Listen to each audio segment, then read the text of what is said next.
أعوذ بالله من الشيطان الرجيم.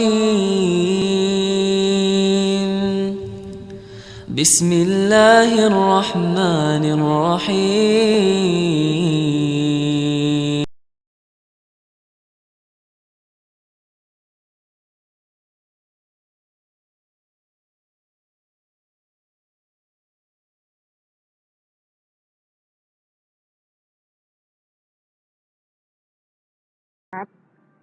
Banyak beredar kabar tentang pesugihan, misalnya babi ngepet, tuyul, dan masih banyak lainnya.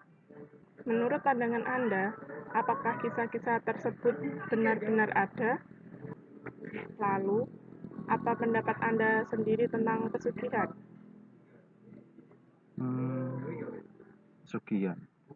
Pesugihan adalah pembuatan kontrak kerjasama antara hantu dan manusia untuk menjadikan manusia itu menjadi kaya.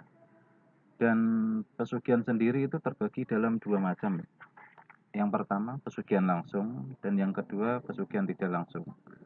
Untuk pesugihan langsung ini bisa dikatakan pesugihan tersakral. Kenapa? Karena tidak semua orang bisa melakukannya. Maksudnya tersakral, loh. Jadi untuk pesugihan jenis ini itu dilakukan oleh hantu tingkat tinggi. Itu dikarenakan hantu itu sendiri yang bekerja. Mereka akan menggunakan energi mereka yang mereka simpan selama puluhan tahun hanya untuk membantu manusia dalam membuatnya kaya. Dan biasanya manusia tersebut tidak mempunyai usaha apa-apa. Bahkan usahanya tergolong sepi. Lalu, apa yang Anda maksud dengan semua orang tidak bisa melakukannya? Begini, jadi hantu itu kan bisa melihat aura ya. Jadi untuk hantu yang akan membantu manusia melakukan pesugihan ini itu akan melihat seberapa pekat dan gelapnya aura manusia tersebut. Dengan begitu hantu bisa mengetahui seberapa besar tekad manusia tersebut untuk mengambil pesugihan. Jadi untuk pesugihan jenis ini hantu itu punya standarnya sendiri. Lalu, benarkah pesugihan itu membutuhkan tumbal, loh? Kalau arti kata butuh di sini, kalau tidak ada tumbal maka pesugihan tidak dapat dilakukan. Maka pesugihan itu butuh tumbal. Tetapi kalau arti kata butuh di sini, apakah pesugihan harus pakai tumbal? Tidak juga. Karena tumbal itu bukan tujuan utama dari hantu tersebut atau setan tersebut. Jadi ada tidaknya tumbal itu tidak akan berpengaruh besar terhadap kehidupan si hantu ataupun manusianya itu. Fungsi tumbal sebenarnya cuma alat untuk mengukur seberapa patuh atau ketundukan manusia kepada setan tersebut.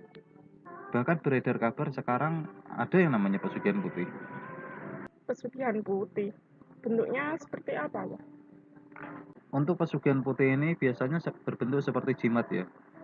Jadi misalnya seperti cincin atau yang biasa dipakai itu raja.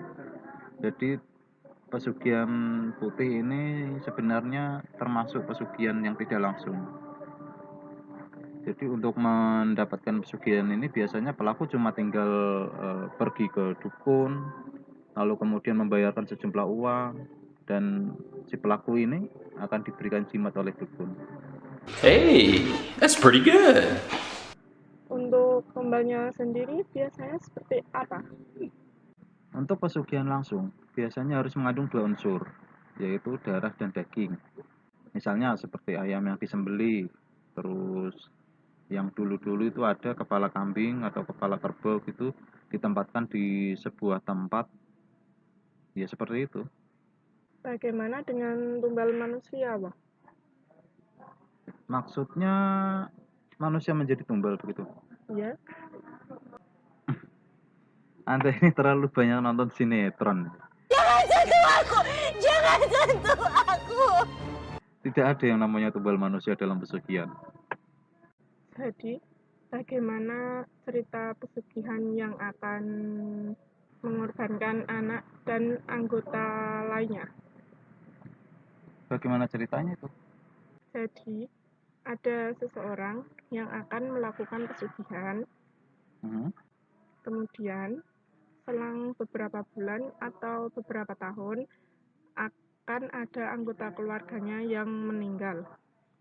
Dan penyebab kematiannya? Ya banyak, bisa sakit, bisa juga kecelakaan. Anda ini terlalu banyak nonton sinetron. Astagfirullahaladzim, lihat itu. Biar saya jelaskan. Sesembahan itu ada dua macam. Yang pertama sesajen dan yang kedua tumbal. Untuk sesajen sendiri itu biasanya harus terdapat unsur-unsur yang seperti biasa kita makan. Dan untuk tumbal itu biasanya sesembahan yang harus terdapat dua unsur di dalamnya, yaitu daging dan darah, seperti yang saya sebutkan tadi. Dan untuk melakukan sesembahan ini, si pelaku harus melakukannya dengan tangannya sendiri. Jadi dia harus membunuh ayam atau kambing, lalu mengantarkannya ke tempat sesembahannya sendiri. Jadi jika ada anggota keluarga yang meninggal setelah seseorang mengambil pesugihan, itu entah itu karena sakit atau kecelakaan, maka itu tidak bisa disebut sebagai tumbal. Karena tumbal itu ya harus pelaku sendiri yang membunuh si tumbalnya sendiri lalu kemudian mengantarkannya ke tempat sesembahan tersebut. Jadi kalau ada yang meninggal itu tadi ya itu memang sudah karena waktunya saja dan cara dia untuk meninggal begitu. Lalu, bagaimana dengan orang yang melihat atau bermimpi anggota keluarganya itu menjadi budak hantu?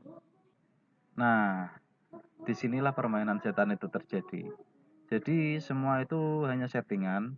Jadi ada hantu yang menyamar menjadi seseorang yang meninggal. Kemudian hantu itu berakting seolah-olah menjadi budak dari setan yang memberi pesugihan. Jadi cerita tentang tumbal manusia yang menjadi budak setan setelah melakukan pesugihan itu cuma rekayasa setan sendiri untuk menakuti manusia. Sebenarnya mereka itu tidak bisa menyakiti manusia sama sekali. Mereka itu cuma bisa berbisik. Dan biasanya cerita untuk jenis pesugihan seperti ini itu kebanyakan cuma fiktif. Mungkin dari 100 cerita yang beredar di masyarakat, cuma 5 lah yang kemungkinan terjadi. Jadi mereka, si hantu ini akan menyebar cerita bohong ketika ada seseorang yang mengalami kesurupan dan orang-orang yang melakukan pemanggilan.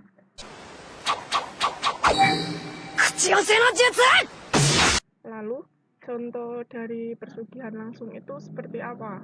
Contohnya seperti penarikan uang, tuyul, dan segala macam usaha untuk mendapatkan kekayaan yang hanya melakukan ritual-ritual tertentu. Apa babi ngepet juga termasuk, Wak? Babi ngepet. Itu cuma cerita film saja, babi ngepet itu. Lalu, dengan pesugihan yang tidak langsung itu bagaimana, Wak? Untuk pesugihan jenis ini, itu bisa dikatakan pesugihan yang paling remeh ya. Jadi semua orang bisa melakukannya. Maksudnya remeh, Wak? Misalnya dari sisi sesembahan. Untuk pesugihan jenis ini biasanya cuma memerlukan sesajen yang sebagaimana kita tahu sesajen itu cuma berisi makanan-makanan yang biasa kita makan. Dan biasanya si pelaku pesugihan ini mempunyai usaha yang terbilang cukup umum, tapi sangat ramai.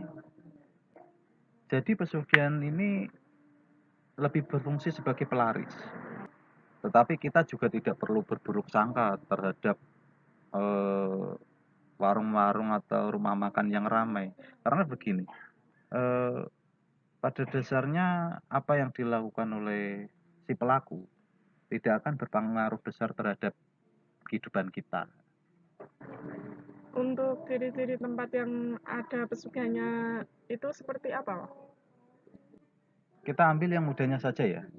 Jadi misalnya kita lagi berkendara, kemudian kita melihat sebuah tempat makan yang kita mempunyai attention lebih situ. Jadi kayaknya kita punya perasaan, wah, suatu saat nanti saya akan mampir ke sana, pengen mampir ke sana kan gitu. Tapi kemudian setelah kita berhasil mampir ke sana, kita mendapatkan sebuah eh, apa namanya feedback yang kurang baik. Jadi setelah makan di sana, kita mempunyai perasaan yang anjir, ini tempat pelayanannya buruk banget. Atau yang lain misalnya, jir, masakannya gak enak gini kok bisa rame. Nah gitu. Bagaimana dengan makanan yang enak dimakan di tempat, tapi tidak enak kalau dibawa pulang? Untuk masalah itu saya kurang tahu ya. Tapi kalau ditarik ke hukumnya, seharusnya hal itu mustahil terjadi. Karena kemampuan setan itu cuma berbisik. Jadi yang bisa dipengaruhi oleh setan adalah indera penglihatan dan perasaan kita.